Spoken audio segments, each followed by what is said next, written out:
Daí, amigos do Espírita Pop, sejam bem-vindos a mais um programa. Estamos muito felizes de estar com vocês mais uma vez. E vamos falar de caridade material e caridade moral, como desenvolver ambas. Fique com a gente que hoje o programa vai estar muito divertido.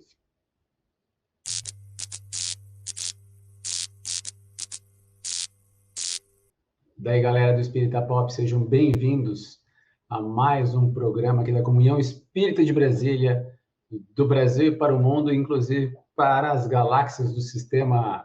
Não sei qual é o nosso sistema, né, gente? Nem sei. A Via Láctea é tão grande que se nós fôssemos falar de todos os sistemas que tem nela, haveria muitos mais. Mas vai saber se o nosso programa não toca, por exemplo, nas TVs de nosso lar.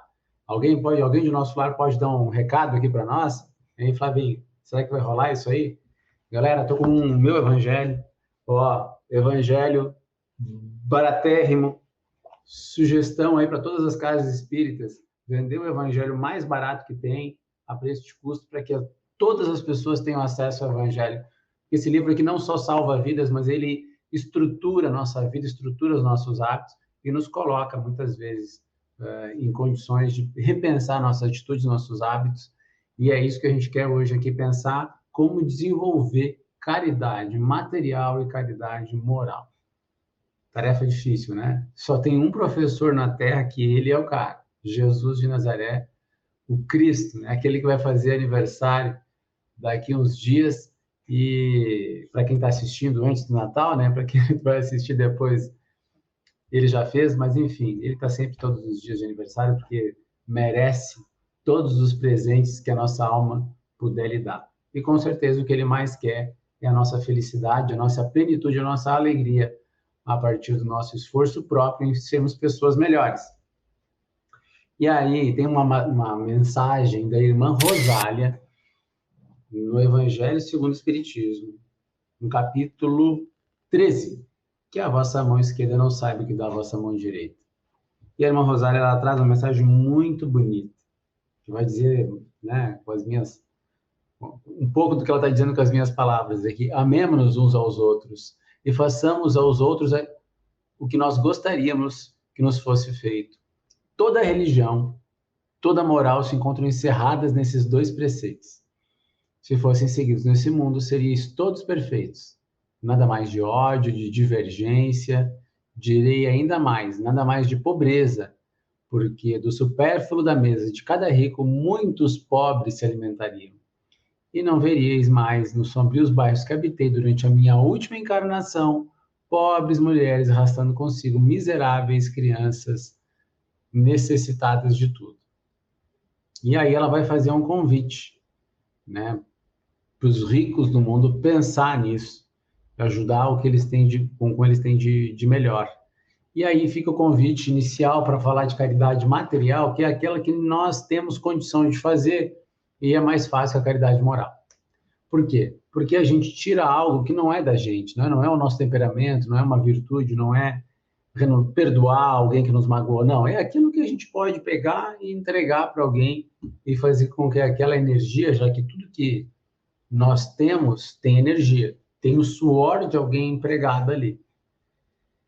E se tem o suor de alguém, se tem o trabalho de alguém ali empregado, quando nós damos a alguém, nós estamos circulando, muitas vezes até liberando espaço no nosso banco de energias, no nosso banco de recursos, para receber outras coisas. Não é interessante isso? Se nós pensarmos dessa maneira, que tudo é energia, inclusive as coisas que nós temos, e isso pode representar para nós uma dimensão, inclusive de esgotamento, talvez se nós estivermos acumulando muitas coisas, e quando nós colocamos essa energia em circulação, talvez a gente abra espaço para receber outras coisas, da justiça divina, da misericórdia divina, e aí fica a primeira dica para cada um de nós: dá tudo que nós não estamos usando, dá tudo que a gente está lá no armário guardado, aquela camisa que a gente não usa 3, 4 verões, não vamos usar nesse, passa para frente. Claro que a gente tem que ter o cuidado, né? Não vou dar uma coisa suja, rasgada. Não, gente.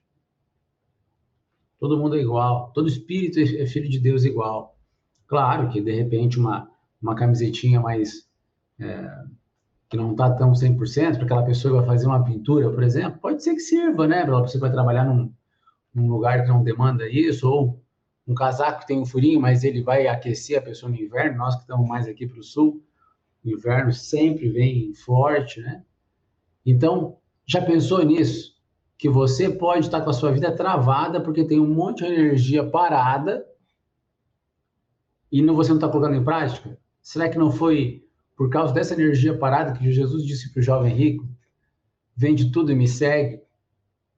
Porque a gente tem a oportunidade de fazer as coisas acontecer, mas a gente tem que estar colocando em circulação tudo aquilo que a gente não precisa, gente. E aí pode chegar um momento que a gente precise até renunciar a algo do nosso uso mais imediato em prol da necessidade de alguém. Já não conhece alguém que vendeu o carro para pagar uma cirurgia, um problema de saúde de alguém, ou seja, algo que precisava, mas que, enfim, a vida em primeiro lugar, não é verdade? E assim nós temos muitas vezes que sacrificar os nossos caprichos, as nossas vaidades, né? Passa um andarilho pela gente.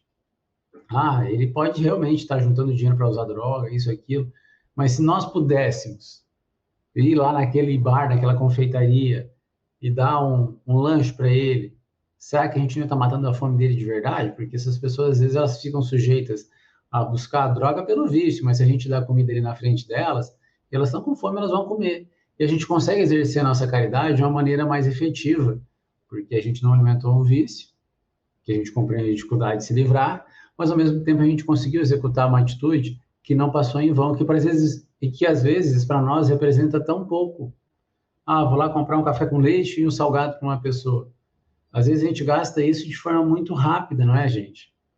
Então, que a gente não tem esse pudor, porque às vezes eu penso o seguinte: muita gente para chegar numa mesa de um bar e gastar R$ 200 é muito tranquilo.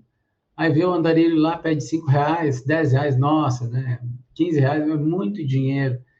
Quer dizer, às vezes a gente não consegue dimensionar a vida cristã com a felicidade que a gente quer ter. Porque se a gente viver para as coisas do mundo, a gente vai para um brau, gente. Esse mundo tem outro príncipe, Jesus já disse. Então a gente não pode se basear, mas é normal isso, coisa e tal. Mais ou menos. Vamos ver quem conseguiu disparar na evolução, que viveu na Terra? Vamos olhar aí as pessoas que a gente sabe que chegaram bem no plano espiritual. Muitos deles viveram numa vida de santidade, de abnegação total. Ah, eu não vou viver assim, eu quero, né, ter meu trabalho, ter minha família, ter minha empresa, meus negócios. Então, ajuda forte. Não deixa energia acumular. Coloca, inclusive, a tua inteligência, a tua disposição, a tua honestidade, para que isso possa dar conta de fazer as coisas se mexerem, né? E é tão legal isso, quando a gente vê vários amigos ajudando, a gente consegue também, às vezes, ser aquele que colabora, às vezes a gente é aquele que encabeça uma nova proposta. Então, assim, é tudo sonhado. Ah, vamos fazer uma palestra num horário X lá na Casa do Pão, foi o nosso caso aqui. Ah, só que esse vai ter música. Daí a gente criou lá, fez um trabalho. Pô, agora vai lá 20 e poucas pessoas. Para nós né, um núcleo pequenininho dentro da nossa cidade que já é pequena. Pô, legal, bacana. Quem sabe vamos trabalhar agora com andarilho, com idoso. Tá, mas eu não sei se eu vou conseguir tocar por muito tempo. Gente, bem que a gente faz em algum lugar, é nosso advogado em toda parte, né? E também em qualquer tempo. Naturalmente, se a gente pode fazer por um período, depois a gente vai achar outras maneiras de servir. Mas o importante é não sair das frentes de trabalho. Porque nós somos os trabalhadores da última hora, galera. Nós não podemos nos abdicar. E cada vez que a gente faz esse movimento, que a gente abre um evangelho, lê um evangelho, é uma explosão de luz que socorre espíritos que estão na volta. Então, isso que é importante a gente entender. Quando a gente abrir o evangelho, a gente está lendo, seja em casa, seja em qualquer lugar, a gente está conseguindo criar pontes de acesso a espíritos benfeitores para que eles socorram pessoas, seres humanos iguais a nós, que estão em profundo sofrimento e que às vezes não estão sendo assistidos pelo padrão vibratório muito baixo da região onde eles estão. Então, abrir o evangelho é acender uma luz, acender um clarão de luz. Então, várias dicas para a gente poder pensar que todo mundo que cruza o nosso caminho é nosso próximo. Porque Jesus falou de um termo geográfico mesmo, né? Ama teu próximo, como a ti mesmo. E depois ele vai dizer, vai fazer um aditivo e vai dizer que ama teu próximo, né? Que a gente deve nos amar uns aos outros como ele nos amou. Então, gente, a gente vamos embora que vai dar conta, que nós vamos dar conta, se Deus quiser. E aí depois, nós vamos ter um outro aspecto aqui, que é um espírito protetor, que ele vai sugerir daí a caridade moral. A caridade, meus amigos, se faz de muitas maneiras. Podeis fazer a caridade em pensamentos, em palavras, em ações. E aí, esse conjunto de frases que ele vai dizer é muito importante, assim, né? Tanto pelas pessoas, pelos pobres abandonados, né, que morreram sem ter podido ter uma prece que aliviasse o coração. Então, uma prece para quem desencarnou, gente, é um ato de caridade enorme, enorme. Muito legal se a gente puder ter um caderno de oração e puder incluir aqueles que desencarnaram, que a gente tem, que a gente quer bem, que sabe que precisam, né? Aos nossos companheiros, a gente pode todos os dias dar bons conselhos. Pessoas que estão irritadas pelo desespero, pelas privações, que muitas vezes estão até, né, duvidando de Deus. E aí a frase que esse espírito vai dizer é a seguinte: eu era como vós, eu sofria, era infeliz, mas acreditei no espiritismo e vejo, sou feliz agora. E a gente não pode negar, né, que o espiritismo nos dá uma dimensão de felicidade muito especial, que a gente consegue lidar com as coisas e se reinventar a cada desafio. E vai continuar. Aos velhos, né, aos idosos, é inútil, que podem nos dizer, né, é inútil, estou no fim do meu caminho, morrerei como vivi. A gente pode dizer: Deus tem para nós todos uma justiça igual. Lembrai-vos dos trabalhadores da última hora. Ou seja, convidando os nossos idosos a estudar, a se esforçar para ainda ter méritos, né? Alguns têm até condições de ajudar. E eu quero mandar um abraço aqui para a dona Marlene Crins, que é uma pessoa que tem nos ajudado muito. E a gente espera que os frutos do trabalho dela, do suor dela, sejam honrados, né? É uma pessoa que está sempre que pode estar ajudando e cuida muito dos animais. Tem mais de 70 animais aqui na nossa região, animais de rua, né, que são cuidados por ela com muito amor, com muito carinho. E aí, passando a questão dos trabalhadores da última hora, nós temos também as crianças, muitas vezes numa situação de deseducação, né, de abandono mesmo, e até criança viciada, infelizmente, hoje, né? Deus te vê, meu filho. Deus te vê. Isso o Chico falava também, né? Que no Evangelho teria: Deus vos vê, meus caros pequenos. E aí, para nós não esquecer dessa frase, porque se a gente deixa a ideia incutida da onisciência de Deus, da onipresença de Deus, ele vai entender que quando ele tiver aquelas predisposições a fazer algo errado, Deus está vendo. Mesmo que ninguém esteja, Deus está vendo.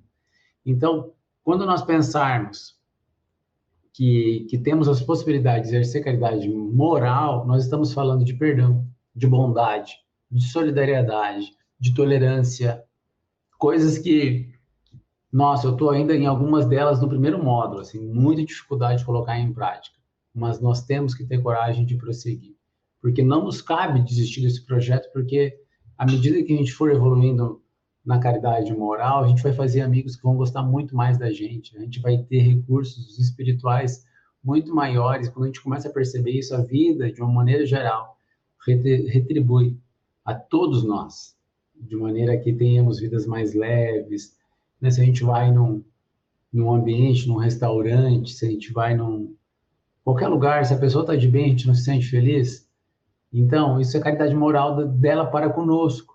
Então, que a gente possa ser aquela pessoa que gera uma energia boa, gera amparo, né? E tolerância, que a gente precisa bastante. Caridade moral é tudo aquilo que vem do coração.